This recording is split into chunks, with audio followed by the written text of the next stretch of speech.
तो हमलावर को लेकर डोनाल्ड ट्रंप की तरफ से एक बड़ा बयान दिया गया। निधि, जो बड़ा बयान सामने आया हम आपको सुनवा रहे थे और हम आपको लगातार उसके अलग अलग पोर्शन सुनवाएंगे। किस तरीके से इस पूरे घटनाक्रम के सामने आने के बाद जो ब्रीफिंग थी उसमें जिन बड़ी बातों का जिक्र किया गया राष्ट्रपति द्वारा, सीक्रेट सर्विसेज ने अपनी बहादुरी का परिचय दिया है, हमलावर को तुरंत दबोच लिया।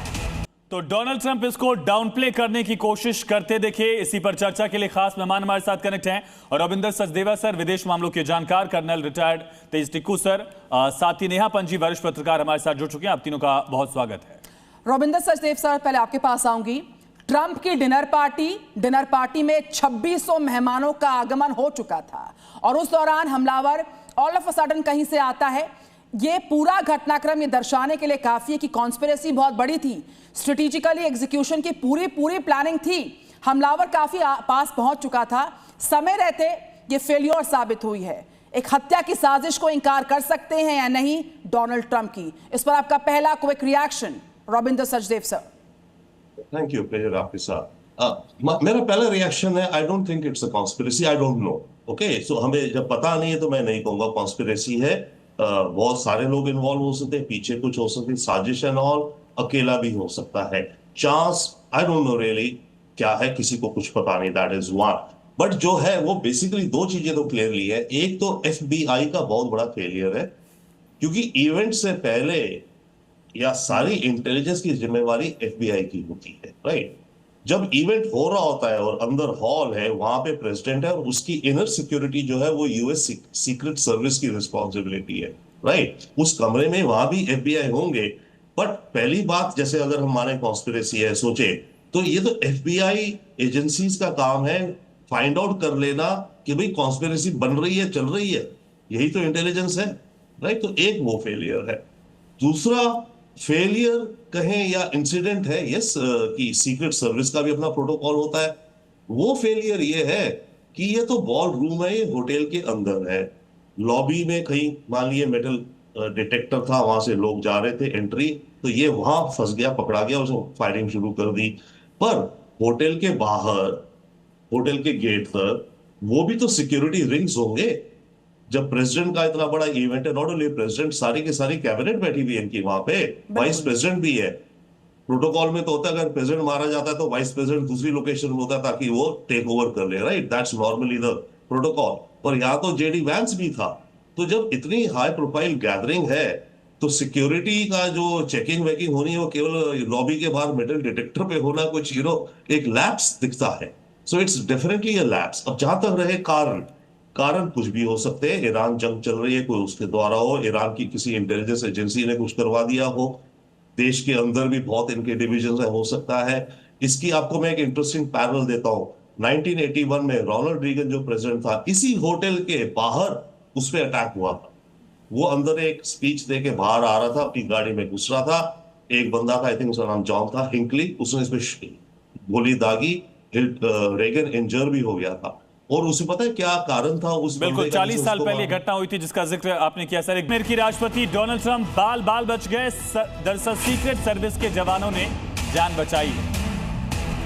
तो ये बहुत बड़ी खबर, होटल के बाहर, होटल हिल्टन के बाहर फायरिंग की घटना होती है। फायरिंग के दौरान कार्यक्रम में ट्रंप पहुंचे हुए थे और US कैबिनेट के आधे से ज्यादा लोग यहां पर पहुंचे हुए थे। भारी संख्या में पत्रकार यहाँ पर पहुंचे हुए थे, कभी काफी अधिकारी यहाँ पर थे। उस दौरान इस तरीके से यहाँ पर 5 से 8 राउंड फायरिंग होती है और तुरंत प्रभाव के साथ इस होटल हिल्टन के पूरे हॉल को इवैक्यूएट किया गया। यहाँ पर राष्ट्रपति ट्रंप को, उपराष्ट्रपति JD वैंस को, फर्स्ट लेडी और इसके अलावा तमाम जो कैबिनेट के लोग थे, VIP लोग थे, उनको बाहर किया गया इस पूरे हॉल से। तो ये तस्वीर आप देख रहे हैं किस तरह से JD वैंस को वहां से खींच कर निकाला गया लगभग, और उसके बाद सीक्रेट सर्विस के एजेंट्स ने तुरंत मोर्चा संभाला। पूरा डायस जो है वहां घेरा बना लिया गया।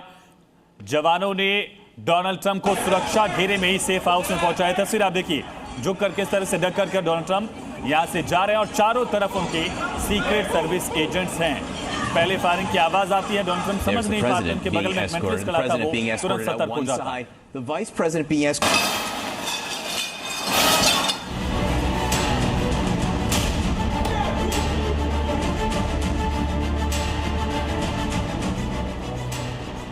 वॉशिंगटन के जिस होटल में अमेरिका के राष्ट्रपति डोनाल्ड ट्रंप मौजूद थे, उस होटल के बाहर गोली आखिर किसने चलाई?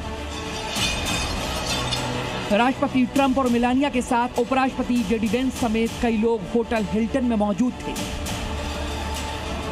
फायरिंग की घटना डिनर हॉल के ऊपर स्थित लॉबी एरिया में हुई, जबकि ट्रंप समेत तमाम वीआईपी बॉल रूम में मौजूद थे और ट्रंप के भाषण का इंतजार कर रहे थे। फायरिंग की आवाज सुनते ही सीक्रेट सर्विस ने तमाम वीआईपीज को इवैक्यूएट कर दिया और इस दौरान बची अफरा तफरी को आप अपने टीवी स्क्रीन पर देख रहे हैं। सीक्रेट सर्विस के निर्देश पर तमाम मेहमानों को टेबल के नीचे झुकने को कहा गया। भारी हथियारों से लैस सुरक्षाकर्मी तुरंत स्टेज पर पहुंच गए और कार्यक्रम वाली जगह को घेर लिया। डिनर हॉल में मौजूद सैकड़ों मेहमान टेबल के नीचे छिप गए और फिर उन्हें बाहर निकाला गया और पूरा इवेंट कैंसिल कर दिया गया। खास बात यह कि कार्यक्रम में मौजूद किसी गेस्ट को गोली नहीं लगी, सभी लोगों को बचा लिया गया है। सीक्रेट सर्विस की ओर से चलाए गए रेस्क्यू ऑपरेशन के बाद ट्रंप मीडिया के सामने आए। ट्रंप के होटल के बाहर गोलीबारी की घटना अमेरिकी सीक्रेट सर्विस के लिए एक बड़ी चुनौती है। आखिर कोई ट्रंप के इतना करीब कैसे पहुंच सकता है? जिस होटल में खुद ट्रंप मौजूद थे, क्या वहां कोई और भी पहुंच सकता है? तमाम सवालों का जवाब मिलना बाकी है। ब्यूरो रिपोर्ट, जी मीडिया। खुद को ये इंजीनियर बताता है, इंजीनियरिंग की डिग्री थी, मैकेनिकल इंजीनियर था। 11 महीने पहले इसने एक और कंप्यूटर से जुड़ा कोर्स किया था। साइंटिस्ट भी खुद को बताता था और टीचिंग प्रोफेशन से जुड़ा हुआ था। एक इंटेलेक्चुअल की तरफ से हथियार उठाना जो है वो कितनी बड़ी चिंता अमेरिकी लोगों के लिहाज से है? देखिए, इंटेलेक्चुअल ही सबसे पहले रेडिकलाइज होता है, आई मस्ट से, क्योंकि जो ब्लू कॉलर वर्कर होता है, जो मेहनत का आदमी होता है, उसके पास इतनी फुर्सत ही नहीं होती, क्योंकि यहाँ लोगों के पास इतनी महंगाई है, इतना टफ है लाइफस्टाइल। तो आई वुड से कि it's very easy for an intellectual जो बहुत ज्यादा media, social media, news consume कर रहा है, तो it's very easy for them. So मुझे कोई हैरानी नहीं है कि अगर ये इंटेलेक्चुअल है और ये रेडिकलाइज हो गया। हालांकि I would say again we should hold our horses, because ये एडमिनिस्ट्रेशन नोटोरियस है इंफॉर्मेशन को प्रीमेच्योरली प्रोपागेट करने के लिए, जो कि कई बार इंफॉर्मेशन को सैबोटाज करता है। जैसे कि ट्रंप का जो ये बयान आया सबसे पहले कि लोन वुल्फ है, ट्रंप ये कैसे कह सकते हैं? अभी तो इंफॉर्मेशन अपने प्राइमरी स्टेज पे भी नहीं है।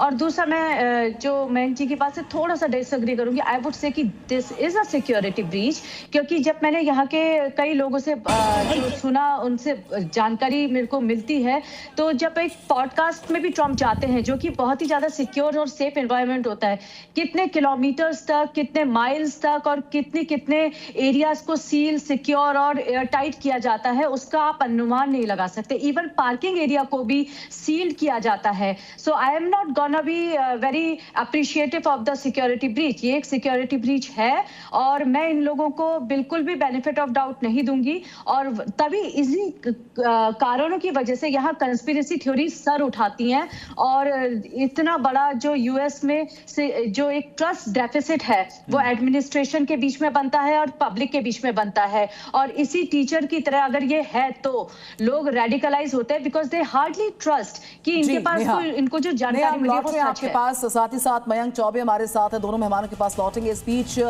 स्क्रीन पर आपके सामने उन मेहमानों की सूची है, उन लोगों की सूची है जो हमले के वक्त उस जगह पर मौजूद थे। हम आपको बता रहे हैं, डोनाल्ड ट्रंप तो थे ही, राष्ट्रपति मेलानिया ट्रंप थी, फर्स्ट लेडी जेडी वेंस, उपराष्ट्रपति और काश पटेल जो कि FBI के डायरेक्टर हैं।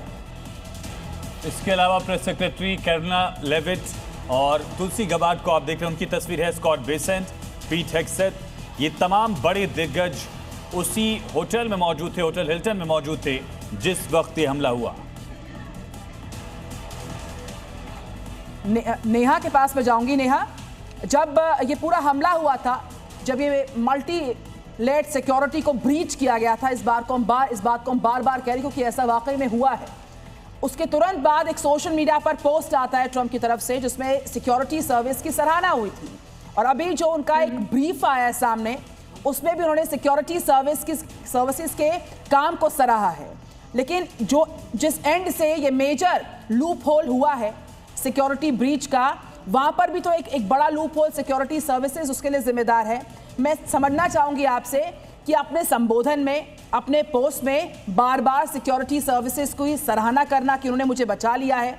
उन्हीं के एंड से तो ये बड़ा घटनाक्रम होते होते बचा है। जी देखिए, सिक्योरिटी इसके पीछे का डायनामिक्स क्या है, मैं समझना चाहूंगी आपसे नेहा। देखिए, अगर हम ट्रंप की साइकोलॉजी पे जाएं तो मैं तो भाई, अब मेरी एक राय ही है, मैं इसको मानूंगी। सिक्योरिटी सर्विस बहुत ही प्रोफेशनल ऑर्गेनाइजेशन है, लेकिन ये भी सच है कि उनके इस बीच में बहुत ज्यादा गलतियां हुई हैं रिगार्डिंग डोनाल्ड ट्रंप की सिक्योरिटी को लेके। लेकिन कहीं ना कहीं ट्रंप को खुद भी पता है कि वो कितने वल्नरेबल हैं।